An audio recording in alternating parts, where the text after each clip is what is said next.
আমাদেরকে ভয় দেখাতে চায় যে তারা গ্রেফতার করবে। হাসিনা গ্রেফতারে ভয় পাই না, আমরা গ্রেফতারে ভয় পাই না। মুখ্যমন্ত্রী মঈনুদ্দিন আমাকে ভয় দেখিয়েছিল, কিন্তু আমি কি গিয়েছিলাম দেশের বাইরে? যাইনি। আমি বলেছি এই দেশের মাটির মানুষ হলো আমার ঠিকানা। এই দেশের তারেক রহমান এখনো কিন্তু অসুস্থ, যে যায় সে দেখে, এখনো তাকে চিকিৎসা নিতে হয়। আল্লাহ তাআলা তাকে হায়াত দারাজ করুন।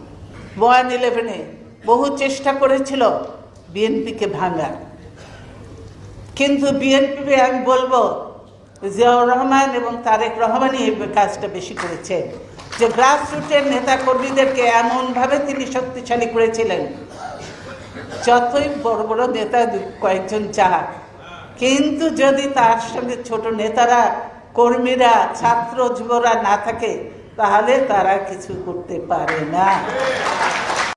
সরকারের তরফ থেকে দাবি করা হয়েছে ওই অভিযানে কোনো প্রাণঘাতী অস্ত্র ব্যবহার করা হয়নি।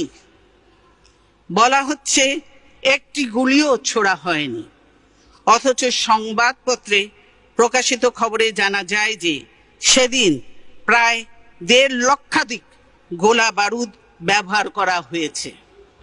হেফাজত দমনে আইন শৃঙ্খলা বাহিনীর 7,500-এরও বেশি সদস্য সরাসরি অংশ নেয়। মানবাধিকার সংস্থা অধিকার তাদের এক সাম্প্রতিক রিপোর্টে বলেছে যে এ পর্যন্ত 61 জন নিহত হওয়ার তথ্য